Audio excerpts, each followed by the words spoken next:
Firsts with Michelle Aiden.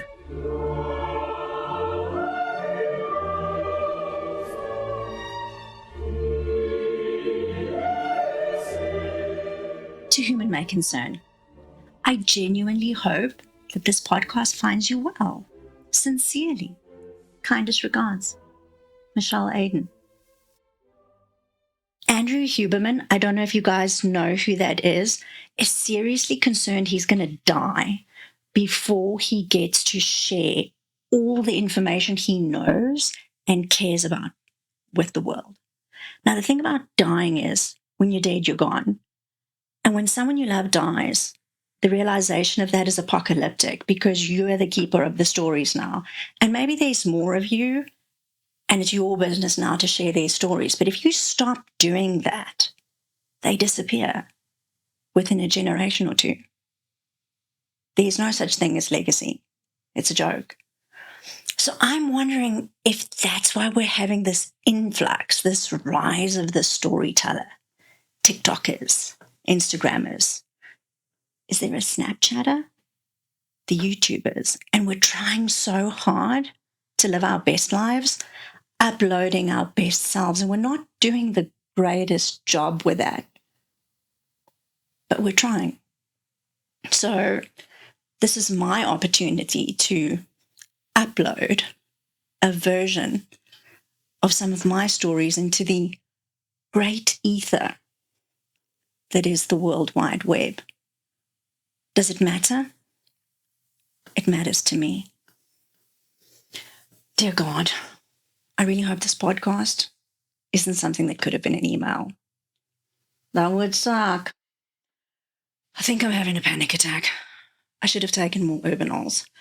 I have this friend, he lives in Leeds now, and he says everything's fine and nothing is real when shit goes south. So everything is fine and nothing is real.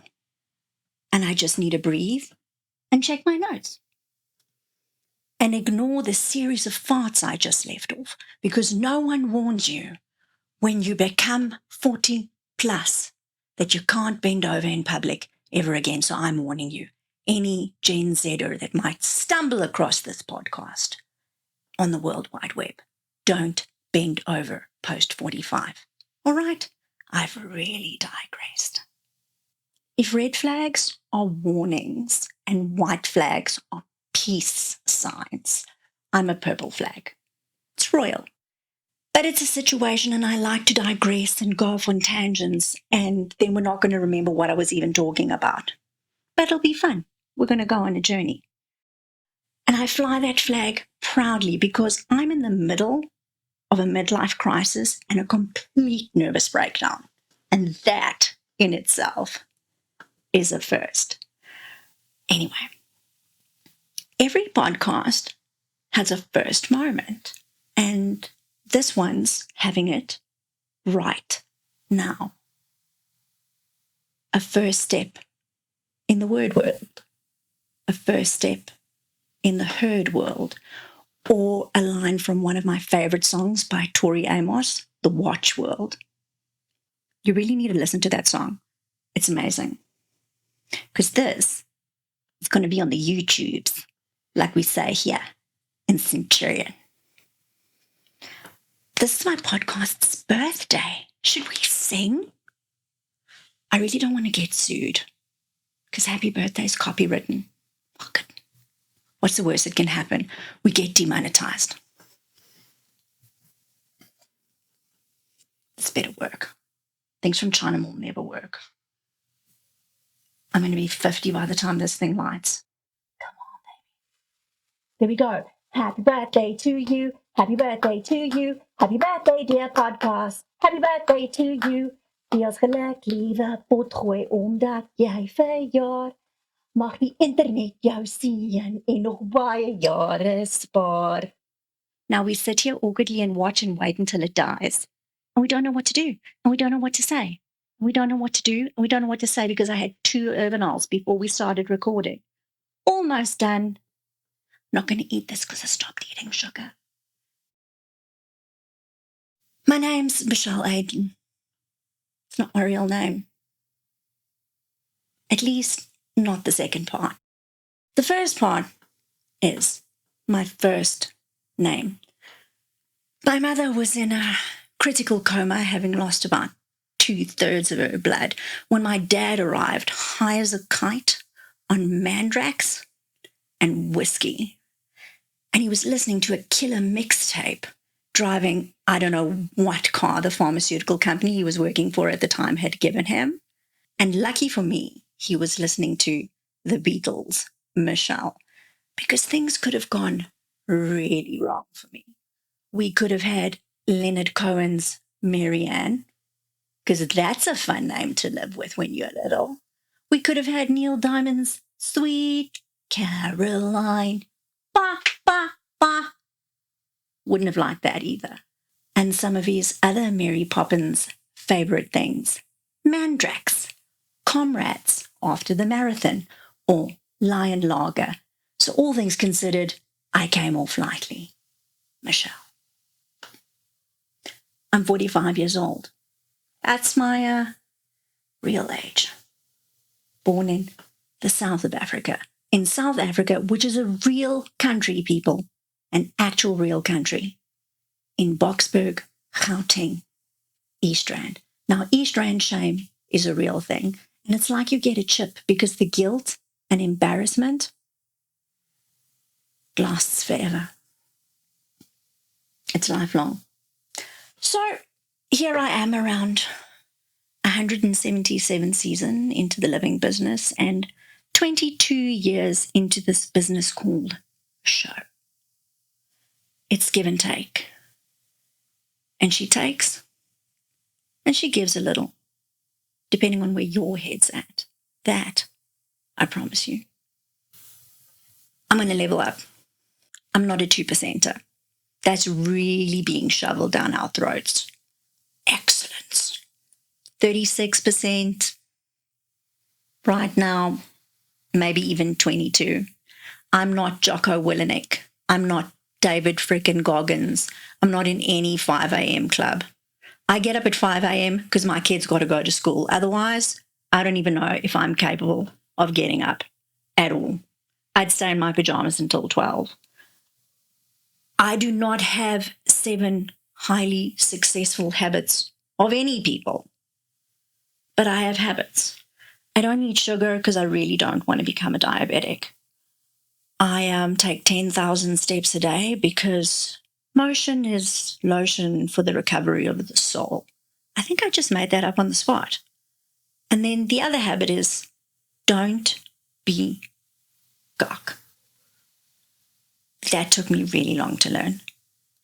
I would advise that you put that into operation as quickly as possible and take your Be Kind t-shirt and shove it up your arsehole. I'm a late Gen Xer in the midst of a massive midlife crisis, in case you haven't noticed. It's a shit soup, poop stew, gawk pie. Isn't that just a smorgasbord of crap texture? A midlife crisis shit show with a chorus line. So what do you do when this happens to you? You write a self-reflective narrative, overindulgent, very unhelpful, mostly helping yourself, hopefully helping 3 to 5, maybe 10, maybe 11 other people podcast like everyone else. I think we're supposed to make a TikTok now, producer, but I can't. I don't know how because my dinosaur suit's in the wash. TikTok, Instagram, Snapchat. Oh, we'll get there. I'll send you a sparkle. Did you know a sparkle was a link? I didn't.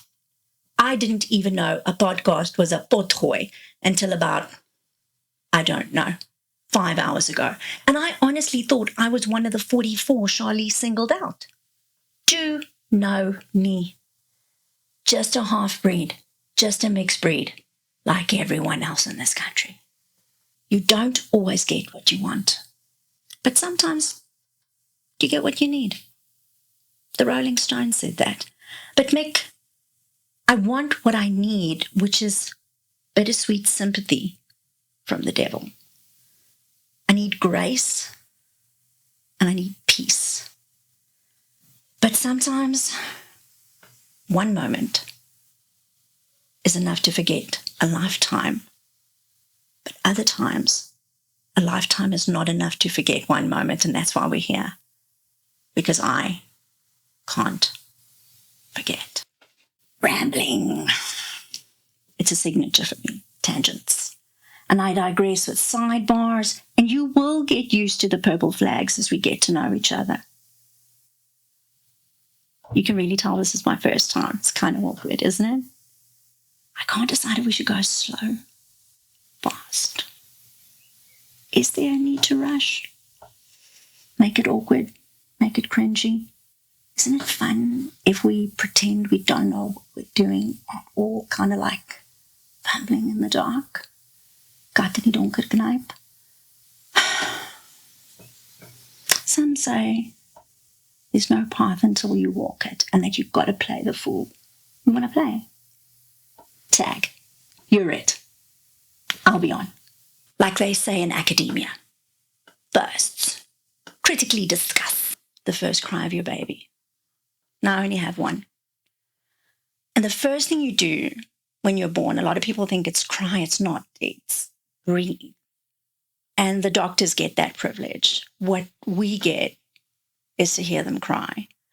And I don't care if every man on earth has practiced Kundalini for a lifetime and you were in there for 90 minutes. You did not grow that child for 9 months under your heart. To hear that sound of a life you made by your own self, indescribable. But back to talking about me. First steps. Falling on your little tush. Everyone going, oh, it's adorable. And the only reason you remember it is because everyone took photos. You want to see? Here I am, being held up like a trophy on my first birthday by my dad. I have no memory of these steps, but I must have taken them because I can still walk, even though some days it feels like I can't. First steps in our first shoes, which usually end up in a trip, a nosebleed, and losing a tooth. My first little shoe, cast in bronze, is what rich people used to do in the 80s.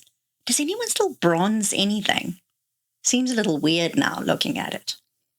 I will post pictures of these on my socials for those who are only listening.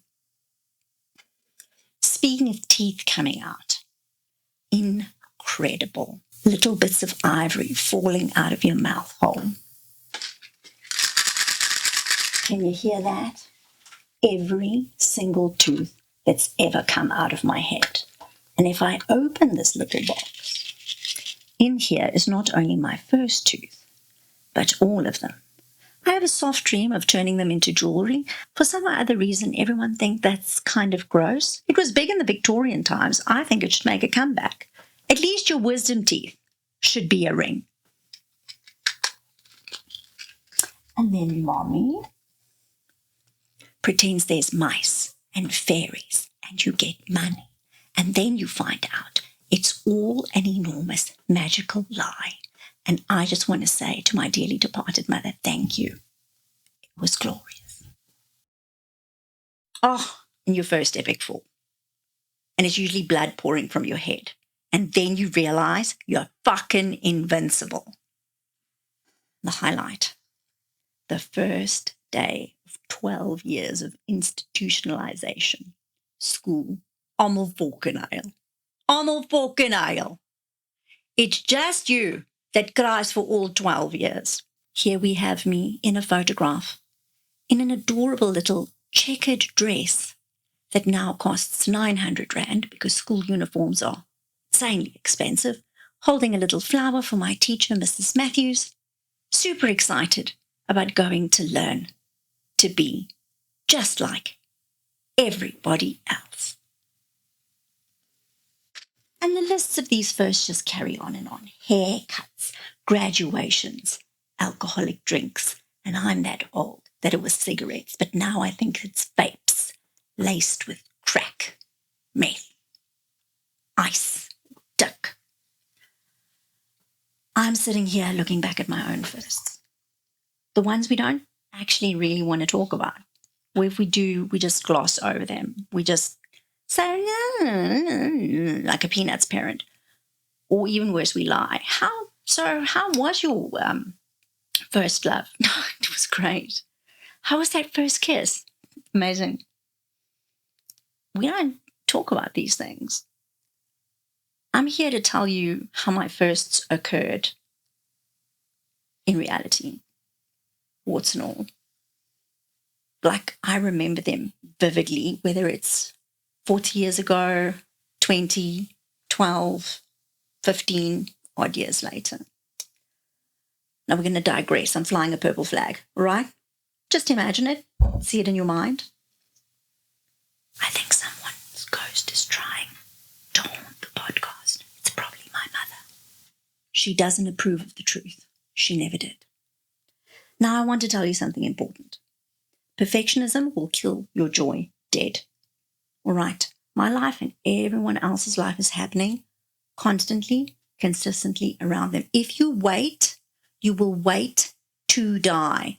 If I wait to have a super expensive teleprompter that I don't have to keep looking at my teenage angst script, I will never record this podcast. I will wait another 2 years and look for more excuses about why I'm insecure, why I'm too fat, why I'm not pretty enough, why I'm not tall enough, why the crew doesn't like me enough, and why AI has taken over and are now doing podcasts and it's over.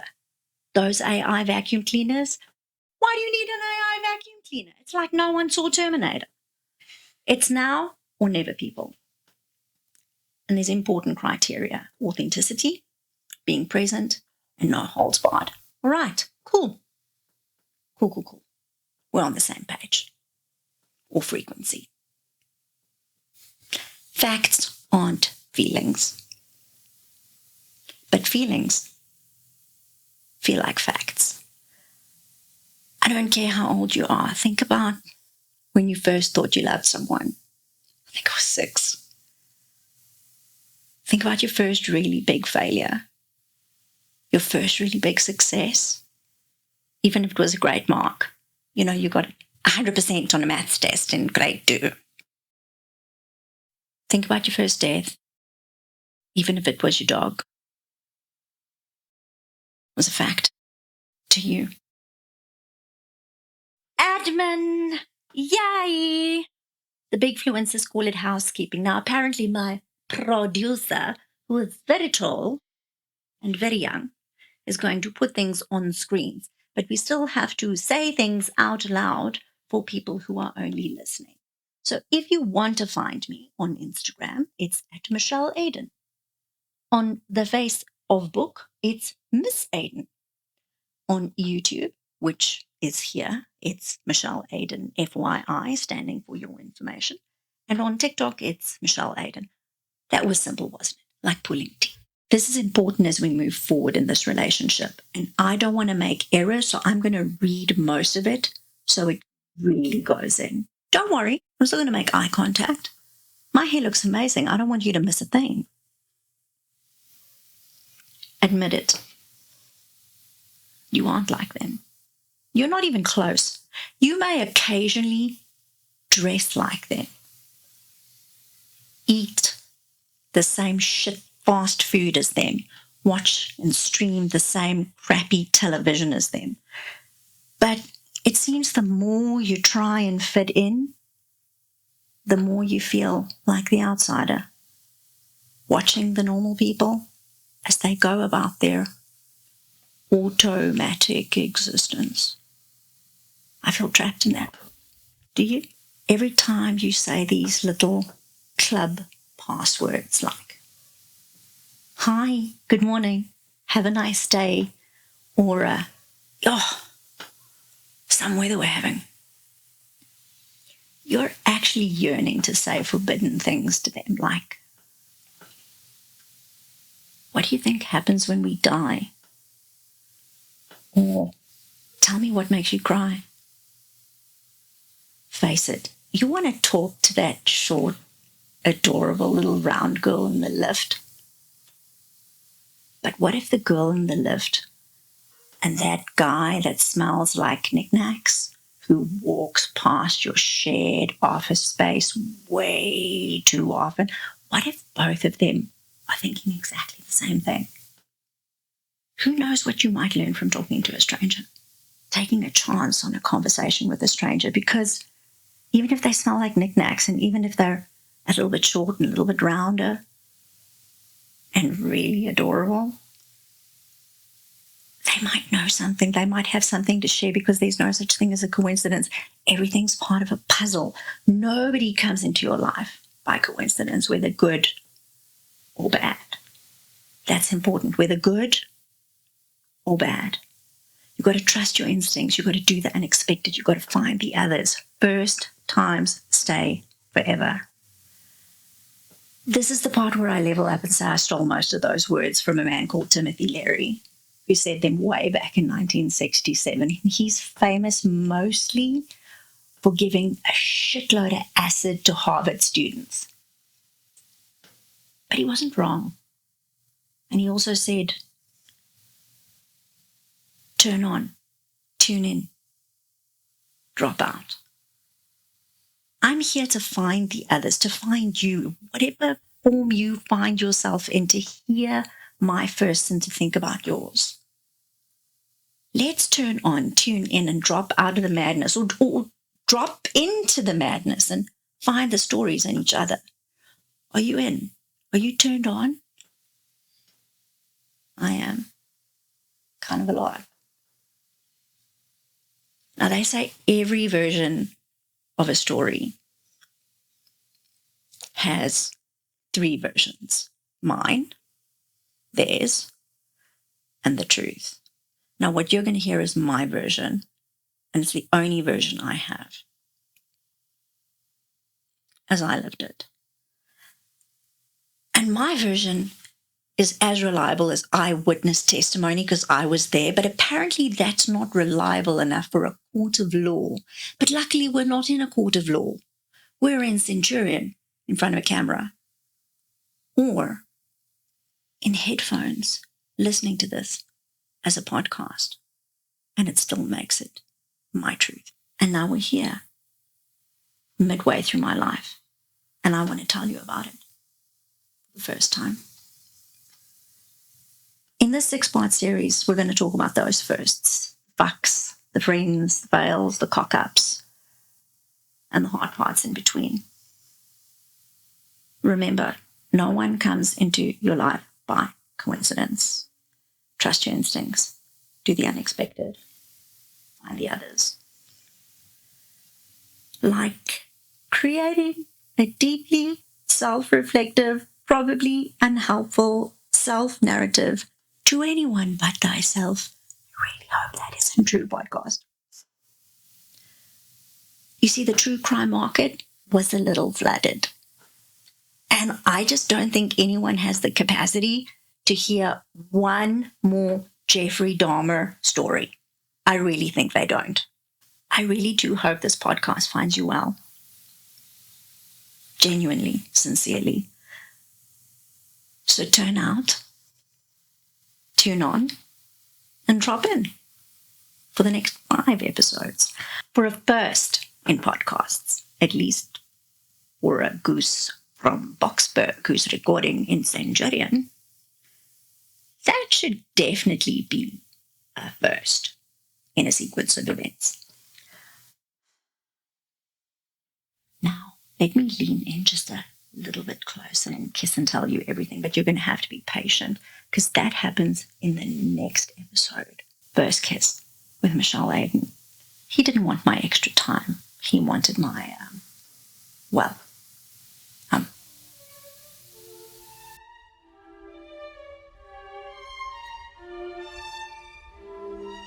Firsts with Michelle Aiden.